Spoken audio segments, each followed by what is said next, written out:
Hello everyone, my name is Elena, aka Mintimito, and if you're new here, welcome, and if you're not, welcome back to my channel where I do fun art challenges and talk about whatever's on my mind. And today we have the 9th installment of my Drawing Your Sonic OC series. It is so wild, I've done so many of these. I might do something special or different for the 10th one. If you have any ideas for how to do that, let me know in the comments. I have some, but I'd like to hear from you. If you'd like to see the other videos in this series, I do have a playlist of all of them on my channel, so you're welcome to go binge them all if you enjoy this one. And if you are interested in submitting your Sonic OC for the small chance to maybe have your OC drawn by me in a future video, you may fill out the submission form, which I will have linked in the description. Keep in mind there are well over 1,000 submissions, so the likelihood of your OC being drawn is still there, but it's very low, which brings me to my next point. Big announcement, I am now offering Sonic OC commissions on my Ko-fi page. Unlike the drawings I do for this series, the commissions will be high-resolution print quality images able to be printed at an 8x10 inch size if you so choose. They're pretty pricey because they are quite time consuming for me and I don't really want to take on that many commissions in general, which I talked a bit about in my previous video, the hard truth about art commissions. Thanks by the way for all the love on that one. It's now the most viewed video on my channel for some reason and it got me to 3,000 subscribers, so yay! Thank you all so much. I threw that video together really quickly and definitely was not expecting it to get any views, so I'm really shocked, but I'm very grateful, so thank you again. But yeah, Sonic OC commissions and all my other commission offerings are available at the link in the description right next to the link to the Sonic OC submission form. So if you've got it in your budget and you don't want to leave it up to chance, feel free to commission a Sonic OC artwork from me. Anyways, self-promo over, I've delayed this video long enough. I am so happy with how these OCs have been turning out lately, including in this video, so let's get into it. Welcome to the time-lapse, everybody. Our first OC is Marnie the Wolf, submitted by Zippy, and Zippy was inspired to create this OC by the show Sonic Underground. What a throwback. In terms of Marnie's props, she has a scooter, a fighting stick, and a cute star-shaped guitar, and her overall look is inspired by 80s fashion. Marnie once lived in the Marble Zone with her family until one day when Eggman attacked, of course. Afterwards, Marnie eventually met Sonic and his friends, and she would get adopted by Cream and Vanilla, and spends a lot of time with them in the Chow Garden. Being with Sonic and friends inspired Marnie to start writing music, and she would play a song whenever a battle occurred. Zippy says this is her way of explaining the awesome background music in the various zones of the Sonic world, which I think is so fun. I love that. We all know how iconic Sonic music is. It'd be really cool to see characters that embrace that aspect, and Marnie's favorite music genre is, of course, 80s music. And I had so much fun drawing Marnie. Zippy, your art is very clean. I love the reference photo you sent, so thank you. And when I saw that super cute, adorable, star-shaped guitar in the reference photo, I knew I had to include it in my drawing. I love how big her hair is. I'm also a fan of the 80s aesthetic, and the big hair was one of my favorite parts, so I had a blast drawing that. I wanted her to look like she was performing on stage, and I'm really happy with how the pose came out, and I just love the energy of this drawing in general. You can tell that I was having so much fun. So thank you, Zippy, for your submission. I hope that you like how I drew Marnie. Next up, we have Zack the Fox, submitted by RZ, and Zack is a smug and cocky prankster who has the ability to alter parts of his body to be more beast-like depending on his emotions. For example, when he's scared, he'll turn into a fox-like Flicky, and if he's angry, he can basically become part werewolf. He's also able to break the fourth wall, like Deadpool, and this skill can allow him to obtain a weapon if he's unable to use his emotions properly to get angry and go wolf mode. I'm not sure how breaking the fourth wall helps Zack get a hold of weapons. Like, would he reach into our reality and be like, give me a gun? I don't know. So I'd love to know about any examples of how he would do this. So RZ, if you're watching, feel free to expand more on those details in the comments if you want. Also, I really love the little animation you sent in. Great job. I'm not an animator, so I'm always really impressed by anyone who does it. I know I have this little animated me drawing in the corner of the screen on my videos, but I have no idea how I did that. Maybe because it's so simple, it must have just not been that hard. I should try again. I'm sure it would not be easy if I tried to do anything even a touch more complicated than that. Anyways, seeing that little animation of Zack, I knew I wanted him to be holding a baseball bat, and I thought it would be a waste if I didn't at least do some partial werewolf transformation in the drawing, you know, very Sonic Unleashed vibes, but since his beast powers are controlled by his emotions and he has a cocky personality anyways, this is the situation I'm envisioning. I'm thinking somebody said something that pissed him off, maybe during a baseball game, but he's also so confident that he can get revenge on that person that he's both angry and excited. So he's got got a partial transformation, and he uses this extra strength to hit an insane home run. The ball goes into outer space. You get the idea. And I had a great time drawing Zack, and I really loved working on his expression. He looks so menacing and rude, and I love how it turned out. So thank you, RZ, for your submission. I hope that you like how I drew your OC.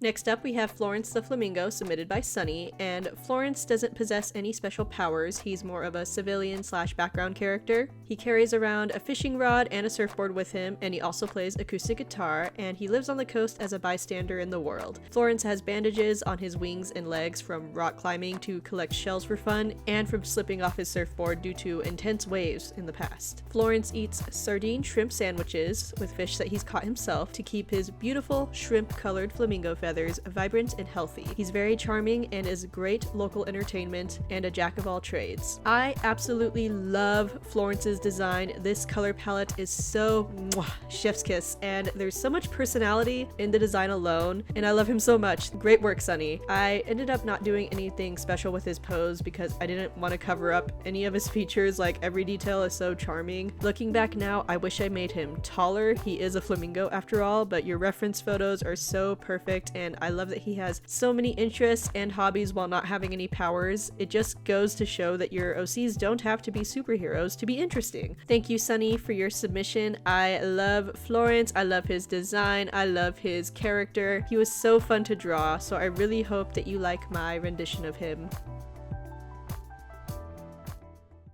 Next, we have Demi Dreemur, the fruit bat, submitted by Storm. Now, some of Demi's backstory was a bit unclear to me, so I'll do my best to describe how I interpreted it, but Storm, if you're watching, feel free to clarify or correct me in the comments. So Demi was born in a cave and once witnessed Eggman being beaten up by Sonic. She felt inspired by Sonic and the Chaos Emeralds, wanting them for herself, but knew she could never have them with Sonic around. Despite being a bat, she also has a broken wing and is unable to fly, so she protects herself with a katana. She's also mute, so she uses really exaggerated facial expressions to express her emotions. Demi also has heterochromia with one green eye and one blue eye, but chooses to cover their blue eye with hair. She changes outfits often, but specifically dresses in a maid outfit when using her powers to quote-unquote steal love from others. So Storm explains this power as stealing people's hearts, which are then turned to crystal, I think. The concept sounded really Sailor Moon to me, but I think that what Storm was going for is that Demi has the ability to crystallize hearts, thereby killing her victims, and then she takes them for herself because she knows she isn't able to have the Chaos Emeralds because of Sonic. Whatever it is, it's definitely a really dark concept, at least the way I've interpreted it. And although I was a little confused by Demi's backstory, I was really into the ideas that were being combined here. The maid outfit, the katana, the mysterious power of stealing love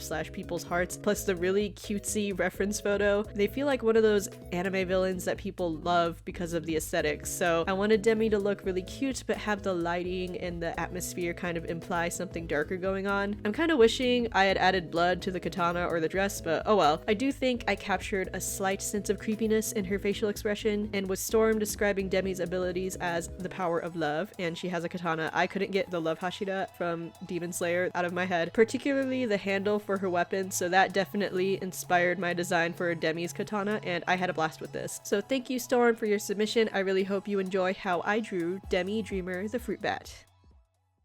And last but not least, we have Jelly the dog, submitted by Nat, and Jelly owns a traveling cafe and dessert cart with her chow named Fruit Cup. She loves to meet new people and is very much a nerd. She has a bit of trouble making friends though because she's really shy. She loves baking, drawing, and fishing in her free time. She also hangs out with her chow all the time, 24/7. They are rarely ever seen apart from each other. And she is still a work in progress self-insert character for Nat. And I personally got possessed by some otherworldly force while drawing this OC because I saw the words dessert cart and decided I needed to literally draw a whole background that is so weird for me. And you can see I went really hard. I pulled out the perspective rulers and everything. I love this character design and concept. Nat gave me permission to change Jelly's uniform. The only thing I did really was slightly alter the boots and add poofy sleeves to her dress. I just like poofy sleeves, that's all. But I like how the fingerless gloves, the boots, and the dual color hair imply that she has like a slight edge to her, which I really like. I also haven't drawn a Chow with any of these OCs before, so that was really fun to do. And Fruit Cup is such a cute name, and they're so cute together. And I'm so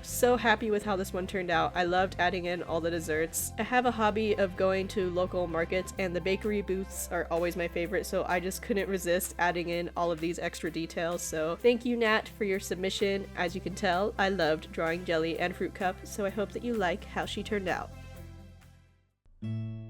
Thanks so much for watching. This was so fun, and I've been really liking how I've been drawing these OCs this year. There's just been so much improvement since last year when I first started the series, and it's just so nice to see. Let me know in the comments which of these OCs was your favorite, and if you have any ideas for something special I can do for the next installment in this series, because it'll be the big number 10. That is huge. I was thinking that instead of doing my usual random selection, I could actually go through all the submissions and personally pick the ones I'd like to draw. So that's one idea, but let me know if you like that idea or if you have any others. I just want to make the 10th video special somehow. And again, if you'd like to submit your OC for the small chance to appear in this series, the link is in the description to fill out the form for that. And if you'd like to commission me for a Sonic OC drawing, or you like my stuff and just want to leave a tip, either is very much appreciated. You can do so through my Ko-fi page, which will also be linked in the description. And there you can find all my other important links as well, my socials, my BLM art fundraiser, my K-pop dance team, and any other important info. And thanks again for the love on my last video. I know I already said it, but really I'm just so surprised. And I already said in that video that I could easily do a part 2 to it because there's so much to say about commissions and that aspect of the art life, so I'll probably do that at some point in the future. But until then, I've got lots of other big video projects I'm working on, so keep an eye out for those. Take care of yourselves, keep creating, and I will see you in the next one.